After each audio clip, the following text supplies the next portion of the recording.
So using the total entropy, we can also work out a temperature at which the reaction becomes feasible. So example, calculate a temperature range that this reaction will be feasible. Nitrogen is reacting with oxygen and it is forming nitrogen monoxide. The enthalpy change is 180. Then the entropy of a system is 25. As the reaction is feasible, the total entropy should be either 0 or more than 0. So means when we use this, we can say it should react the temperature at which the reaction becomes feasible. So total entropy should be greater than and equal to 0. That's a temperature. So what we can say, we can use the formula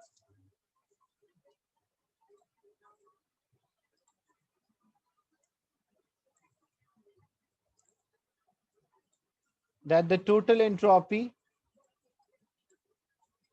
should be greater than or equal to 0. So minimum value we can take 0, but it should be more than 0. And we know entropy of the total entropy is the entropy of a system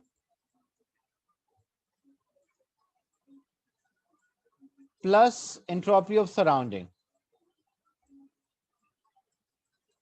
So if this value is 0, so I can write 0 here. Entropy of a system is product minus reactant. Sometime you have to calculate, sometime it's given in the question, like in this example, it's given 25. So this value is 25. Plus entropy of a surrounding is minus delta H by T. So plus minus will be minus. So this will become minus delta H by T. And what is this delta H? Delta H is given 180. So just I have to solve. I will take I can move this to other side. So delta H by T is equals to 25. And or if I need T is delta H divided by 25. And in the question, there's a small, you can see here, it's written kilojoule. And here the entropy was in joule. That's why this converted into this delta H, what 180, but actually it's 180 exponent 3. All should be in the same unit, so you have to keep that in mind. And when you substitute, you will find about 7,200 Kelvin is a temperature at which this reaction will occur. So if this reaction occur at a very high temperature, this shows that the reactants are thermodynamically stable, because you need a greater amount of energy or you need a high temperature to carry out this reaction. Same way, as there is a physical phase change like a melting or a boiling, then the total entropy is also 0. Because what happened, the energy, in that case, the total entropy is 0. There's an entropy change for a system, but the total entropy, because what happened, if one is absorbing energy, for example, if I say a melting occur, so in case of melting, it is taking energy from the surrounding. So surrounding entropy will decrease and entropy of the system will increase. But if the total change in the entropy, or in that case, the total entropy, like if surrounding increase by 10, or decrease by 10, the system will increase by 10. So one is plus 1, plus 10, another one is minus 10. That's why the total entropy during a phase change is 0. So using this idea, we can also find the melting or a boiling point of a substance. So the question is, what temperature would the methane melt? A methane is solid, it is converting into liquid. So as we know, because there's a straight change, so what is the total entropy? That should be 0. So entropy of system plus surrounding, entropy of a system is given here in the question, and entropy of surrounding is minus delta H by T. So we'll substitute the value and we can find temperature at which this methane will melt. It's about 91 Kelvin. Is this clear? The two example, one is sometimes they ask state a temperature at which the reaction becomes feasible. So the temperature should be greater than an equal, the entropy change of a total entropy change should be greater than or equal to zero so that the reaction can occur. Or if we need a melting or a boiling point, that case also the total entropy is zero. Surrounding entropy will change, system entropy will also change, but the total entropy will remain unchanged during melting and boiling. Is this clear?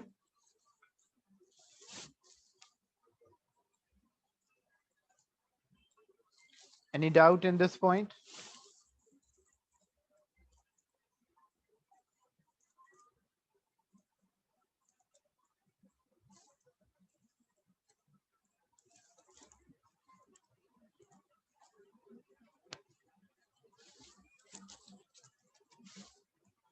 If something is kinetically stable, it has thermo, look, for example, if I say for exothermic reactions,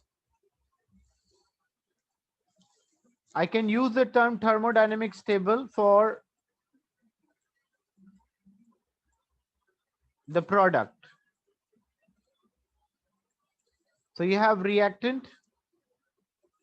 Reactant should form a product. Conditions are there, but still the reactants are not forming a product because they need a small amount of energy, which is called activation energy. Or even that energy is available in the atmosphere, but it's not taking in that phase. That's why the reaction may not occur. So what we use the term, we say for reactant, what we can say reactants are kinetically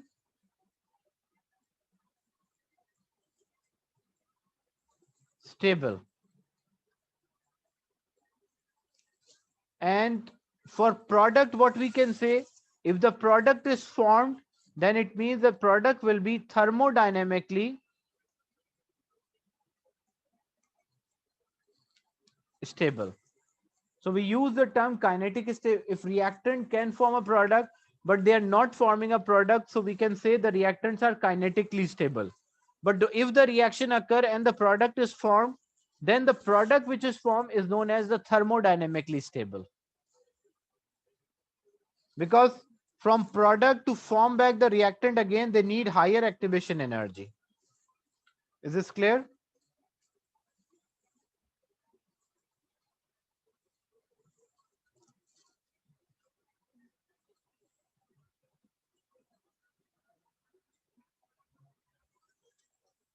Then what is the effect of temperature on feasibility of the reaction?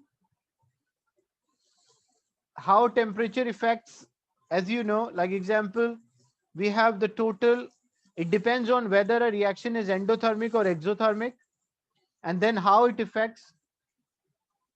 If we say, first example, we say the reaction is exothermic.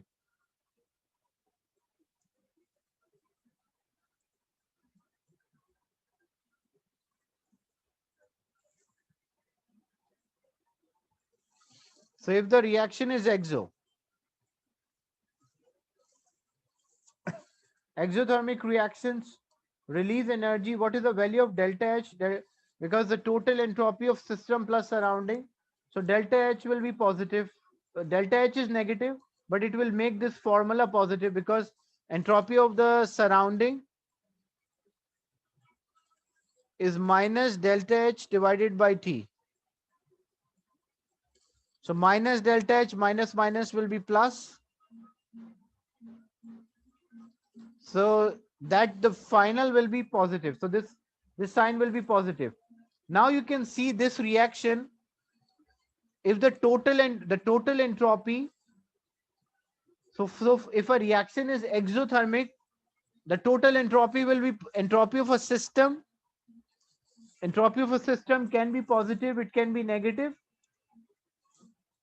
So if the reaction is exothermic and entropy of a system, example is positive. So this is always positive. This is also positive. So this reaction is spontaneous, or this reaction is feasible at all the temperatures. Means the change in temperature will not affect the feasibility of the reaction, because we want the total, for a reaction to be feasible, we want total entropy to be positive. So delta H is negative, negative, negative, minus, minus will be plus. So the entropy of the surrounding is always positive for exothermic reaction. And if the entropy of a system is also positive, so this reaction will be spontaneous, or this reaction will occur at any temperature.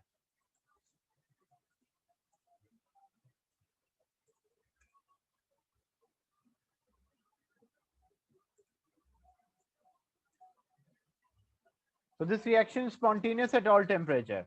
But what will happen if a reaction is exothermic and entropy of the system is negative? So if entropy of a system is negative, this will be negative.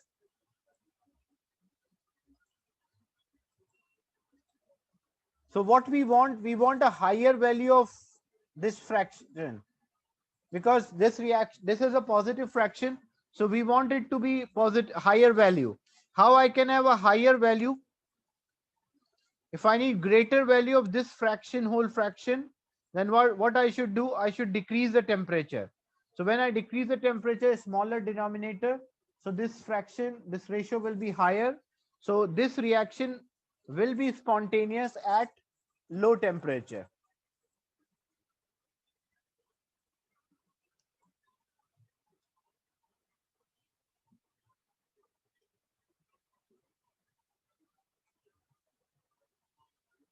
Means when the temperature is low, this reaction will be spontaneous. So for a reaction, if the system entropy of a system is negative and the reaction is exothermic, then it will be spontaneous at low temperature. But what will happen? This is when the reaction is exothermic and entropy of system can be positive or negative. So if a reaction is exothermic and entropy of a system is also positive, that reaction will occur at any temperature. But if a reaction is exothermic and entropy of a system is negative, so this reaction is only spontaneous or will only occur at low temperature. High temperature, it will be non-spontaneous.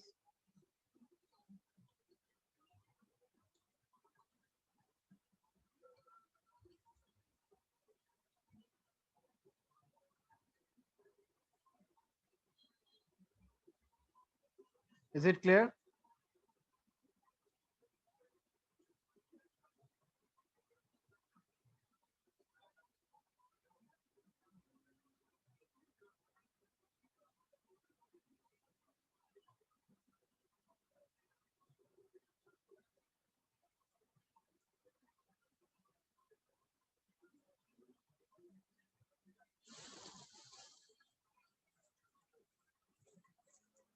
But what will happen if the reaction is endothermic? If the reaction is endothermic and entropy of the system is positive.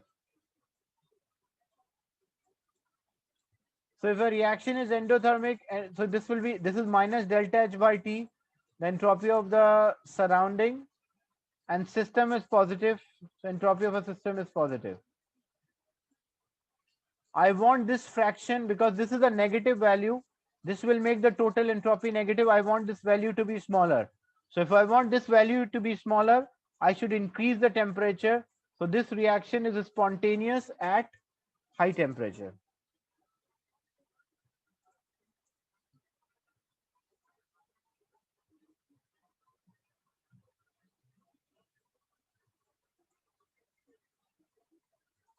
And the last case, if the reaction is endothermic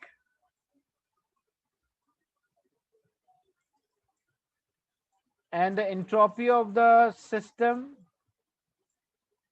is negative, so this value will be negative and this is already negative, so it can never be spontaneous, because the entropy of the surrounding is negative and entropy of a system is negative. So when I add the two values, I will always get a negative answer. So it is non-spontaneous at all temperature.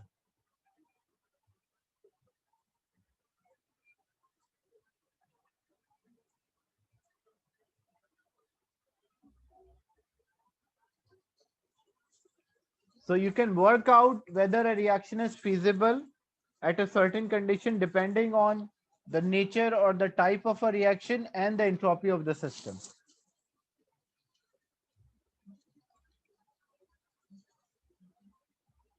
This is the whole thing what I explained to you. So example, now what is the effect of temperature on feasibility of a reaction? So example, if the reaction involve a decrease in entropy, hydrogen chloride reacted with ammonia gas, they form ammonium chloride. So if it is decrease in entropy, what is the entropy of the system? The system is negative. So what happened? We want this reaction to be spontaneous. So if we want this reaction to be spontaneous, so delta T is the entropy of a system plus entropy of the surrounding. Entropy of the surrounding is minus delta H by T. So I'm writing that directly. So system is negative in this example. And it depends on whether a reaction is positive, whether a reaction is endothermic or exothermic. If a reaction is exothermic, then this value will be positive. So system negative, this value is positive. So what happened? We should, if I decrease the temperature, the total entropy of a system will increase. So more likely we will have positive value for entropy of total entropy.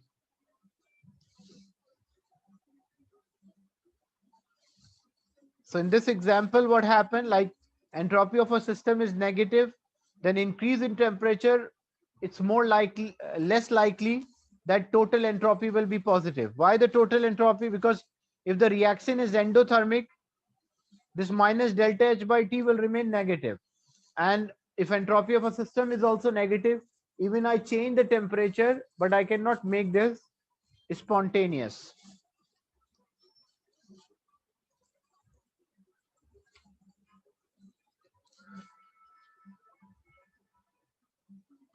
Then solubility of the ionic compound.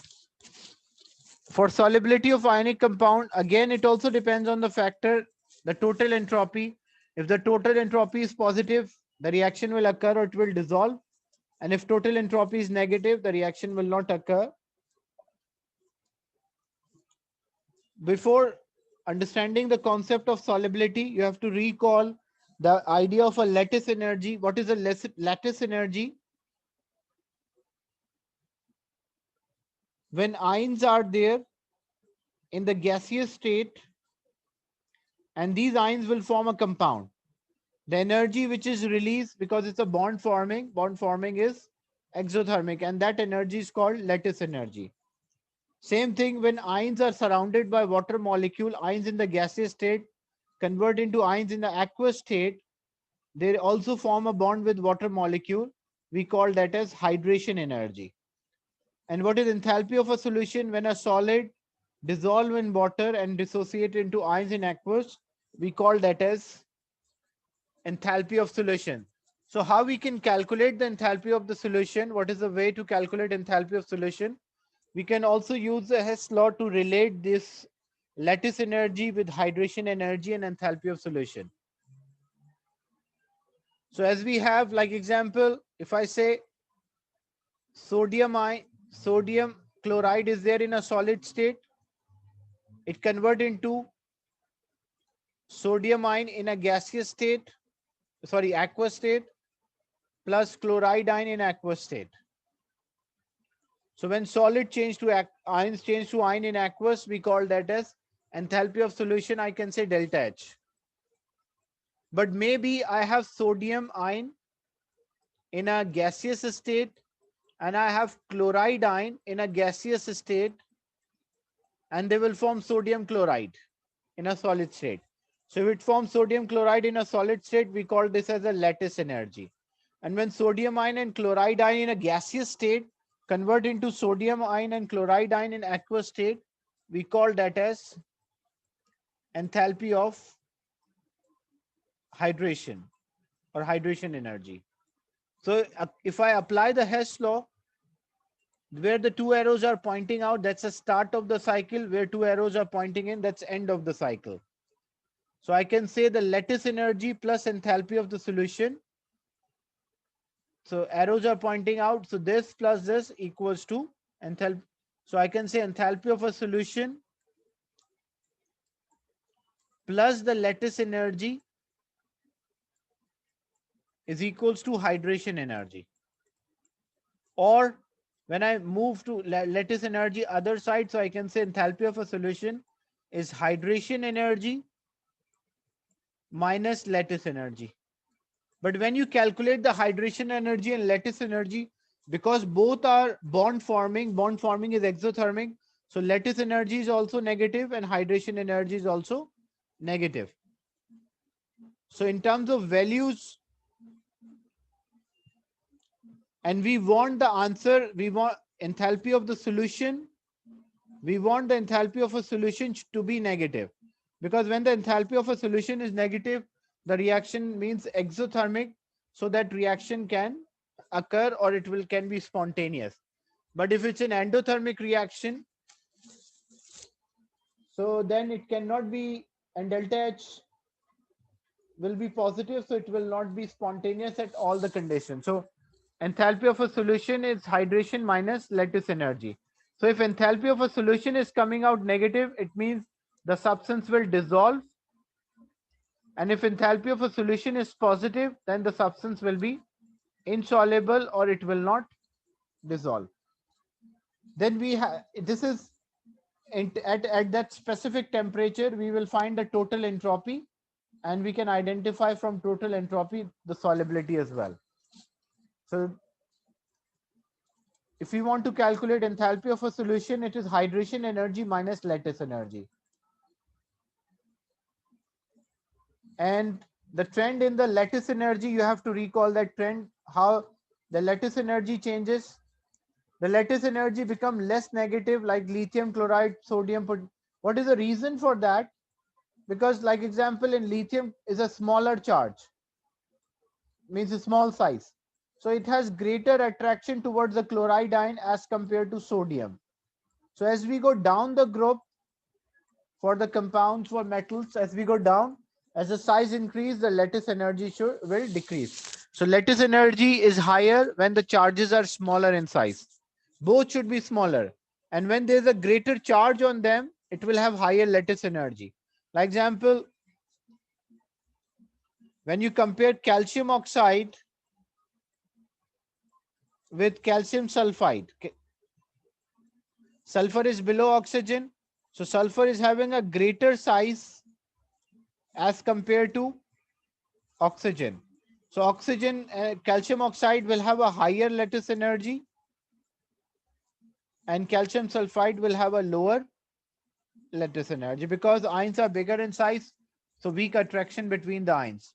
So to have a higher lattice energy, ions should be smaller in size and the charge on the ion should be more, so that they have greater attraction towards each other, which leads to higher active lattice energy or energy release when they will react with each other.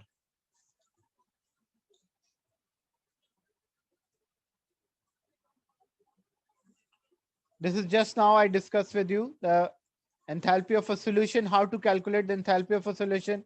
Example, you have magnesium chloride solid. You add to water, it becomes magnesium ion in aqueous and chloride ion in aqueous. We call that as enthalpy of solution. Or you have magnesium ion and chloride, or you have say this magnesium ions and chloride ion in gaseous, it become solid. So this is called a lattice energy. Or magnesium ion and chloride ion become aqueous, that's called hydration energy. So enthalpy of a solution is lattice energy. It's written like minus lattice energy plus hydration, or hydration energy minus lattice energy.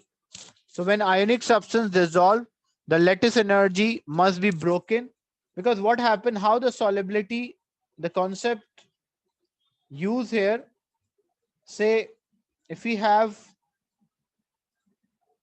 a sodium chloride crystal, so these ions are tightly packed together. They have a regular arrangement. That arrangement is known as a lattice.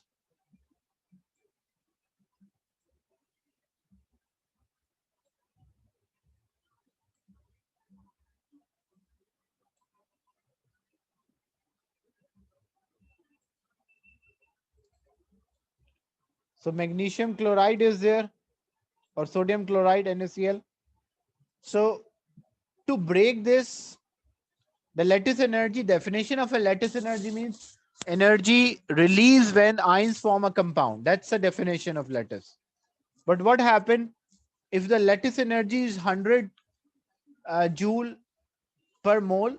The hydration and the energy required to break the lattice will be same as well. Like example, if 100 joule is released when this lattice is formed, so to break the lattice I need 100 joules as well. And from where this 100 joule will come?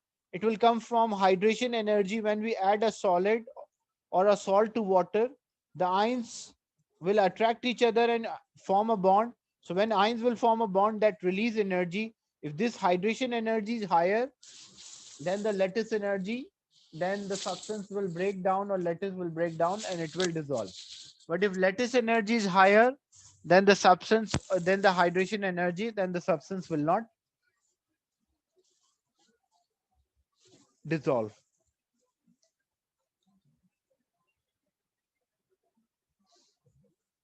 So this is the same idea about lattice energy. So if a question is calculate enthalpy of a solution, given that the sodium chloride lattice energy is minus 771 and enthalpy of hydrogen is 364. So formula is hydration minus lattice or minus lattice plus hydration. That's the same thing. So you will substitute the values accordingly. You substitute minus is for the formula, and the formula of lattice value of a lattice energy is minus 771, and hydration energy is minus 406 and 364. This is sodium chloride, so it contains one sodium ion and one chloride. But what if, for example, if it was magnesium chloride, then for magnesium, because it will form one ion, so we'll not multiply by any number. But for chloride, because in magnesium chloride, there are two ions, so then the hydration energy for chloride ion should be multiplied by 2. So when we calculate, it's coming out a positive answer. So if it's coming out a positive answer, it shows that this substance will not dissolve by itself easily. We have to change the condition. Either we have to increase the temperature so that the reaction can be spontaneous.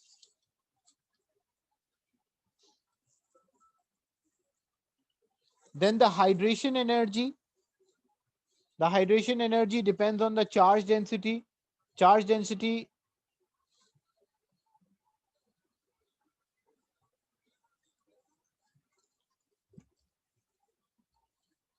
like charge per unit volume. So fluoride ion have a higher or more negative hydration energy because fluoride ion is smaller in size, so more attraction towards the oxygen ion. That's why greater amount of energy release. And same thing, magnesium ion having a more negative hydration energy than barium ion because magnesium ion is smaller as compared to barium ion.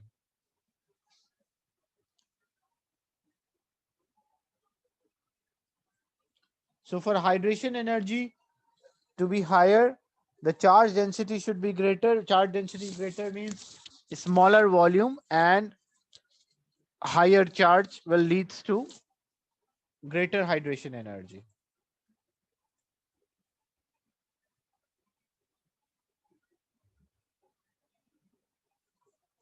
So basically what enthalpy of a solution? So normally when enthalpy of a solution which we calculate, it's not very exothermic or endothermic. So in general, the substance more likely to be soluble if delta H or enthalpy change of a solution is negative. If a substance is insoluble, it doesn't. It is often because the lattice energy is higher than the hydration energy, and if it is not energetically or kinetically break down, it means enthalpy of a solution is making endothermic. So for the in short, for a substance to be soluble, the enthalpy of a hydration energy should be higher than the lattice energy.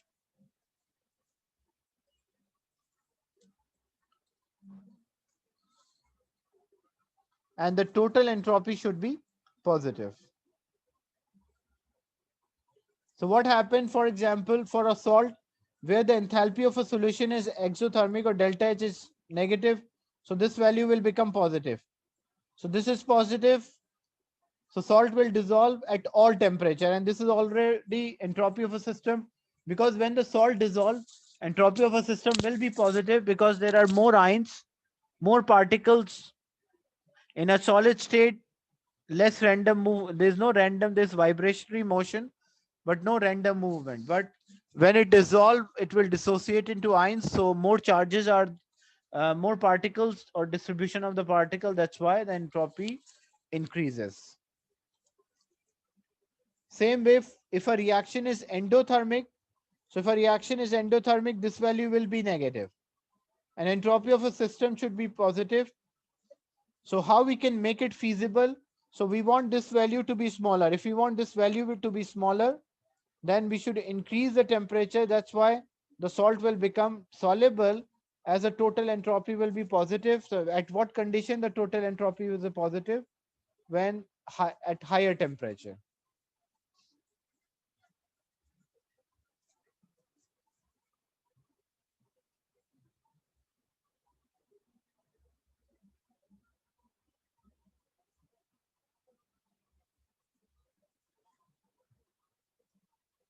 Is it clear?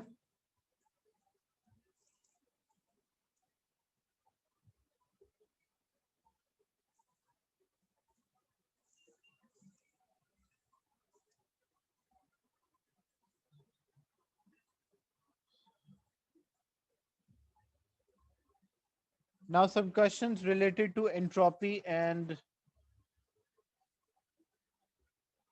the rate of the reaction.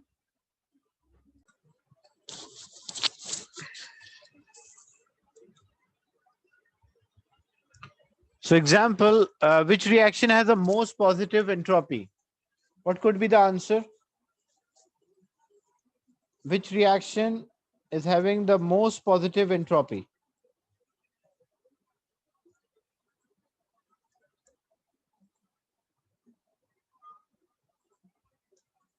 Everyone should participate so that it shows your understanding of the topic.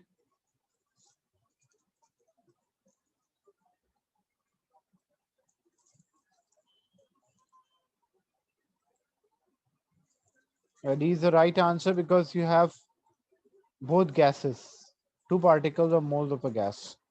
So this is qualitative analysis. You did not, without calculation, you just mention what happened. The barium carbonate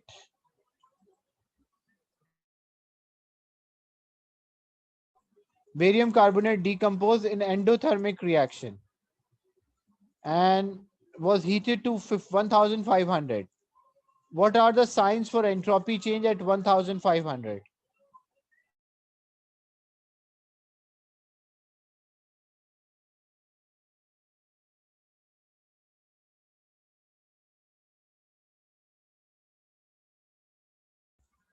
What could be the answer here? Barium carbonate decompose endothermic.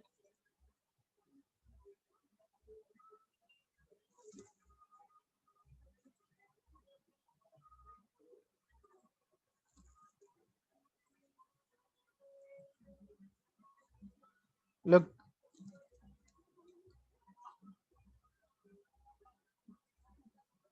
you can see there's a solid in the reactant side, but you have solid and gas. So entropy of a system should be positive. But it's an endothermic reaction, so entropy of a surrounding should be negative because entropy of a surrounding is minus delta H by T. And delta H is positive, so the entropy of a surrounding will be negative. That's why B is the correct answer.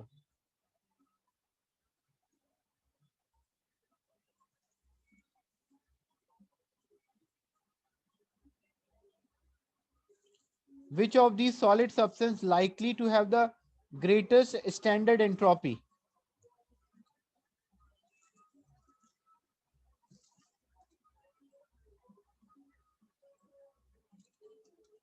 What could be the answer?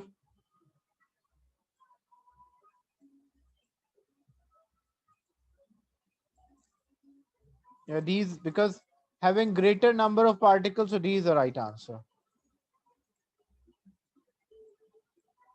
The equation for enthalpy change of hydration of magnesium. Hydration means when ions in the gaseous state become ions in aqueous state. What is the answer?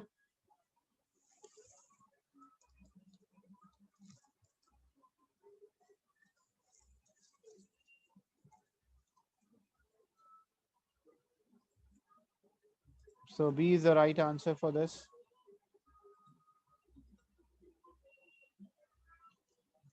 Energies evolve when 1 mole of a gaseous calcium ion is hydrated.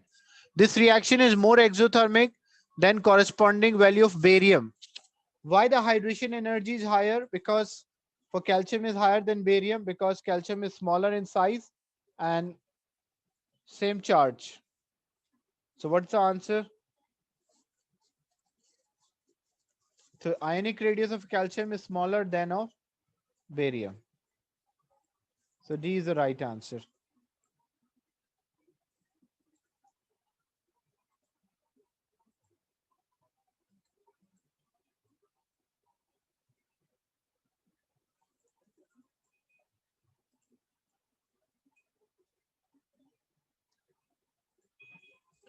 The following cycle represent the enthalpy changes which occur when ionic solute dissolve. Which of the following change is a lattice energy?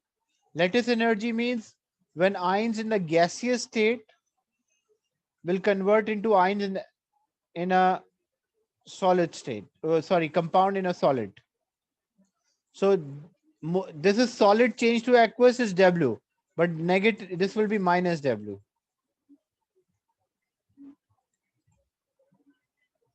So B is the right answer.